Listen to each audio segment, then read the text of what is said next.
Ace is a powerful heavy sword user that can spawn crests from her attacks and her mobility options. She's capable of putting out an absurd amount of burst damage once you find an opening to attack. This build is going to focus on maximizing that crest and attack damage. On top of that, her crests give her a huge hit count, meaning we'll be proccing Frostburst extremely often. If you're looking for a build focused around normal attacks, then I highly recommend trying this one. Ace has a very low barrier of skill entry, but a very high skill cap, so she's also well suited for players of any skill level. There's two essential tactics that you'll need for this build in every single run: Cold Attack and Frostburst. Cold Attack makes it where your attacks deal more damage and inflict stacks of cold onto enemies, and then Frostburst converts those stacks of cold into extra damage for you. Ace can apply these cold stacks extremely quickly, thanks to her crests dealing additional hits onto enemies, especially once you have the potential where they burst a second time. If you've already gotten those two done, then you can add on ice spikes, or summon ice spikes. What these do is automatically apply stacks of cold for you, even if you're not attacking.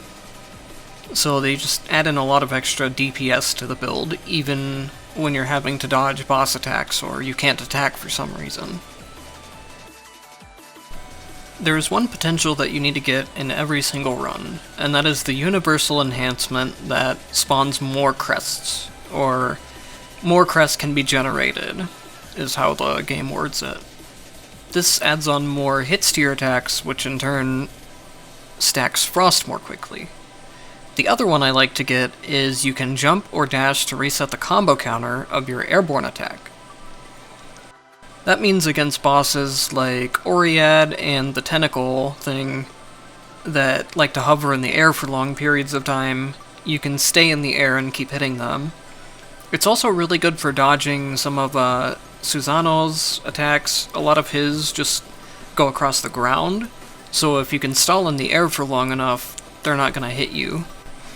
The Mind Tactics setup I like to use gives it a mix of damage and utility. So attack damage is increased by 20%, deals 30% more damage to elite enemies, and whenever the combo goes up, the damage is increased. Are all pretty good sources of damage increases.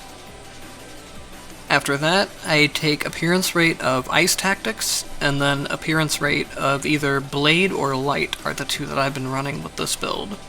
You can switch Blade to anything you want, really, if you want to go another type, or if you just want, like, more revives or more potions. You can switch that slot to anything you want.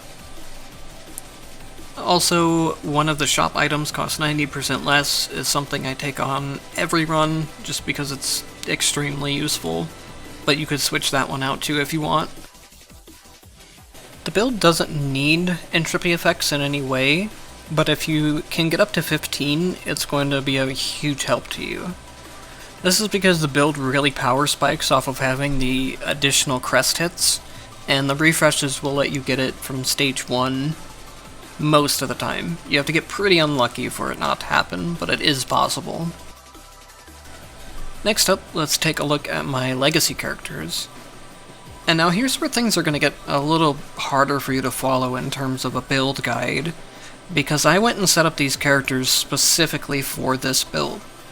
It's very unlikely that unless you do the same thing, you're going to end up with these same 4 talents on characters. What you really want, though, is Cold Attack and Frostburst. They can be on 2 different characters, and if those 2 different characters don't have summon Ice Spikes or multi-Ice Spikes, it's fine. These are just like the min-max version of the build.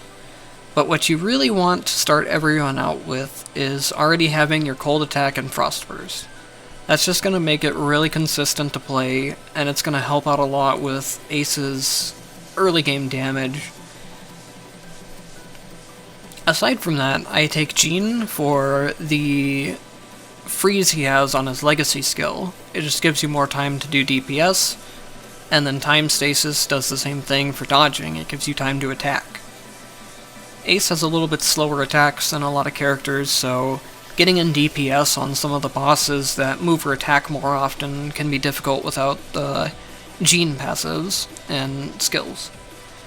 Taukaka is just for some extra damage. Your combos are basically always going to be over 30, just because of how many hits your crests are generating. You can switch out her for anyone you want.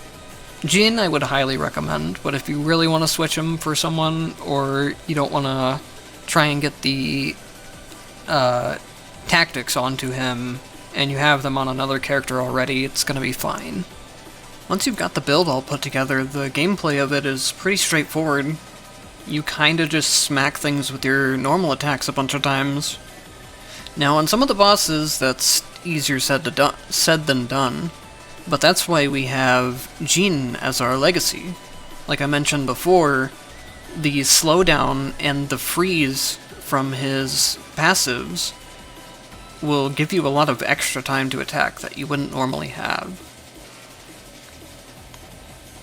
On top of that, there's a lot of things you can spec into to make the build more well-rounded towards having some skill damage as well if you want. The two things that I've been liking for that are Blade Storm on skills and Holy Spears on skills. Both of them are very strong. The Blade Storm is also nice because it helps you rack up your combo counter for some of the passives we took. The Holy Spears are nice because you can also spec into Holy Mark when you're dashing, and you can get automatic marks for even more free DPS bonuses. So those are the two that I would recommend, but like I said, you can really go any other type of build with this. It's up to you. Thank you guys for watching, and that'll be all for this one.